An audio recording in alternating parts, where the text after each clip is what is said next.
Oh my God. Lobat na ata. Nagbi-blink-blink na siya, guys. Hello, hello. So, ayan mga chang, mag-unbox tayo. Habang nagkakwentuhan. Pinsan ko kasi ito, si Ate Louie. Kapemoy, Moa, and mga chang. Buti na lang di ko binuksan ng bongga ko na isang bongga. Bus. Ano kasi nakilala ko?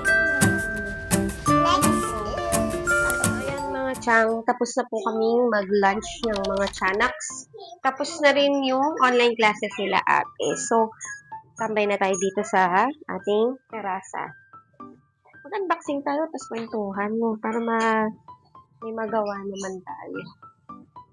Ayan, dito na ako po. Medyo against the light para hindi nyo kita yung mga blemishes ko. No? Ay, orn. Kasi minsan ko si Ate Louie, mahilig siya magpasalubong sa mga bata. Tapos, basta sobrang generous niya. Ever since mga bata kami, sobrang generous na ni ate. Naman na niya sa mga parents niya. So, yun na, habang nagkakwentuhan tayo, unboxing na lang din natin ito. Ay, si ate. Bakit? Wah. Isang Vietnam, nagbigay siya nitong mga pouch. So, Vietnam, may orange, may purple, at saka itong white. Ito yung sa akin eh. Siyempre, may pangalan. Ito yung binigay niya sa akin. So, tingnan natin kung ano yung nasa loob. Wait lang. Kaya mo yan. Kaya man ilaban kayo. So, yan. Mga, ano to? Ano to?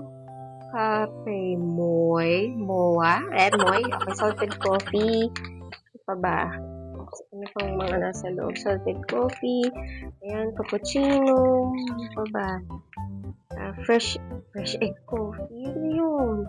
Medyo natatakot ako mag-try ng mga kape ng Vietnam kasi last time, nag-try ako ng isa. Grabe, sumakit yung piling ko, yung mga gallstones ko, nagalit.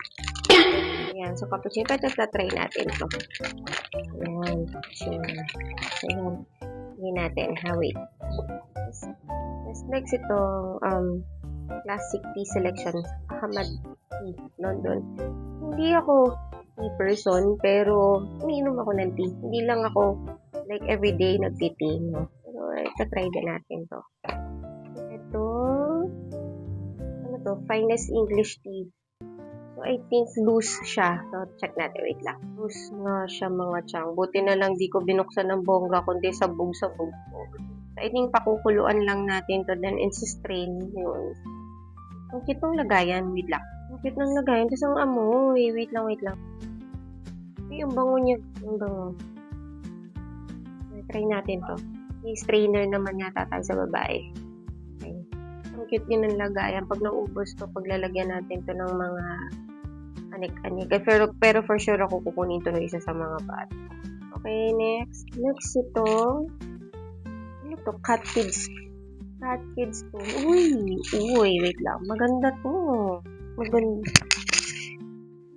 Oh my God. Oh my God. Lobat na ata. Nagbi-blink-blink na siya, guys. Hello. Nalobat na yung mic ko, guys. So, sige. Huwag na tayo mag-mic. Next itong Cat Kids to. So, parang isang pouch bag. Ano? Pouch. Tingnan natin sa loob. Original na ay, ayun. Lavender, wait lang. Lavender, English chamomile. So, hindi ko alam kung ano to. There's still more. There's still more? Wala na. Ibitrick mo na naman ako. A mouse. No, it's not. So, remove before use. Before use. Okay? What's that? Ano to? Kasi Chinese yung nakasulat sa likod. What's that? Perfume. Perfume to. Okay. Ano niya is lavender English chamomile. Ay! Alcohol! Hindi na alcohol. Perfume. So, tago muna natin siya. Meron tayong ito, keychain. So, sabi niya, no key. So, kay daddy to. Yun. Double bus. Alam ko sinakyan na to ng mga Spice Girls eh. Shoutout sa mga barang Spice 90s dyan. Yeah. What the Colors of Spice the world. Spice up your life. Ano yan. Natin mahihingi kay Dad to. Trip ni Daddy to. Next is keychain din from Vietnam. Siyempre kay Daddy Nox din yan. Kay Daddy Nox din yan, Vietnam. Naka-front cam kasi to, kaya hindi masyadong hindi mo ba? Next. 2026 hair show. Ano to? Oh, I know this. Ano siya? Planner 2026. Lagi Why na you putting binibigyan the ni water ate nito. here? Ate nito every year. Hanggang plan lang kasi ako. Hanggang plan. Pero walang masyadong action. Hindi, joke lang. Aking mga favorite. Walang minty stock. Every time na si ate mag-out of the country. Yan. Every time na mag-out of town siya, lagi niya akong binibigyan ng coffee mug kung saan man siya napupunta. So, cute! England! Yan, England. So cute. Parang kasama din to sa mga Been Here series. Meron pang isa, Been Here series ulit ng Starbucks. Cute na pa. See? Color green na naman siya. Pahingi ka ng Starbucks Been Here, parang green. Vietnam. Baliktad kasi naka-front cam ako. So, cute niya. Ano ko kasi mga dyan sa mga tasa ko, baka may magtanong sa inyo, collect ako ng collect ng mga coffee mugs. Yung bahay kasi ni Papa sa Nueva Ecija, syempre pag napunta tayo sa US, paparenovate. Papagawa kami ng mga kapatid ko ng coffee bar. Tapos isasabit namin itong mga coffee mugs ko doon. Tapos kasi lahat kami may hilig sa kape. Actually, parang lahat ng tao hilig sa kape. Ayan. Meron pa siyang pinasalubong dito sa dalawang tiyanak na. Yay! Jellycat. Okay. Sabi ng anak ko, kilala daw itong mga to. Pero hindi, wala kasi akong alam eh. Mga Jellycat. What's So, inside? open muna natin yung kay ate. Wow! Yan. Ano yun? Cute. Ano pala to? First time ko na sila makita eh. Oh. Serene. May mga names. Let's see. Serene. Serene. Pero naka-front cam kasi. Heart. Let's check yung kay Bonso. Next. First series. Mine is color pretty. No, don't tell them muna. I just said pretty. I'm not showing them the Ito color. yung kay Bonso. Yay! Let's Baby see. pala. Ito. Pink. Ah! Cute. Korean. Cute. Korean.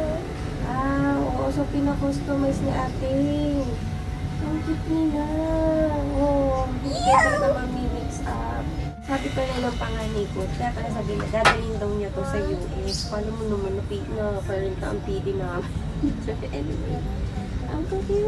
Ang cute. Teka, i-repack ko lang ito. Repack. Iyan ko lang. Ilalagay ko lang sa mga labanan.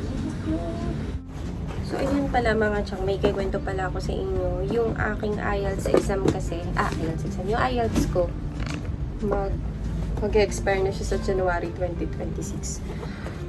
Ay, akala ko hindi ko na siya i-retake kasi nakaka-trauma yung IELTS experience, alam niyo yun. Kasi, syempre, mahina ako sa English. Ayokong yung sa writing, tapos yung sa speaking. As much as possible, ayoko na sanang na-experience, pero wala tayong magagawa. So, as of now, ang ginagawa ko, na re-review ako at least mga 30 minutes sa isang araw, or nagawa ko is, kunwari ngayon is listening, bukas reading naman, tapos speaking. So, ano yung review materials ko? Kung ano yung mga review materials na binigay sa akin nung naging coach ko. Tulit sa inyo yung si Coach Chona. Yan. Follow niyo siya sa Facebook, tapos mag-inquire na lang kayo kung gusto niyo siyang maging coach. Kasi sobrang galing talaga niya, tapos flexible yung mga time niya. Yun, mag-inquire kayo sa kanya yung Facebook. So, ayun lang. Nakukumatik na. Uy. So, anyway, yun. Thank you po sa pagsama sa akin dito sa vlog ko for today. Wala, vlog-vlogan lang to. Nag-share lang ako ng mga gawain ko sa isang araw bilang working nanay. Yung mga gawaing bahay, kung ano na yung mga ginagawa ko dito. Kanina, nga pala, mga tiyang, galing din ako sa Pag-ibig kasi balak ko sanang mag-loan. Kaya lang kasi yung loyalty card ko is yung old style pa. Hindi kasi ako, once lang yata ako nag-loan parang calamity loan, nung panauuso yung online transaction. So ako, since hindi naman ako pala loan, or hindi ako nag-loan after na nung first loan na yun, hindi ko alam na ganun pala babaguhin. Hindi ako makapag-loan ngayon kasi pwede naman old school, pero ang layo kasi ng main office ng company namin sa Chino Roses pa sa Makati, hindi daw pwedeng digital na pirma. Online na daw yun pag ganun. So, no choice ako kundi gawin is magpabago ng ID. Ang problema naman namin pag nagpabago ng ID, wala ring ID system dito. I mean, swertihan lang. Pero sabi kanina nung nakausap ko para sa Saturday, first 30, ang i-entertain nila, duty ako ng 12. So, bahala na if maasikaso ko siya sa morning before ako jumuwi. Wala lang, nalulungkot lang ako kasi alam niyo yun, yung parang ang hirap ng mga proseso ng dito, ng mga government at chuchucho natin sa Pilipinas. Yung parang maglo-loan ka lang, every month ka naman nagbabayad, every month kang kinakaltasan. Tapos yung pag-proseso ng loan, minsan ang hirap, or baka ako lang, malas lang talaga ako kapag government, something yung kailangan na sikasuhin. Kasi lagi akong, hindi pwedeng isang transaction lang, kailangan babalik ako sa susunod.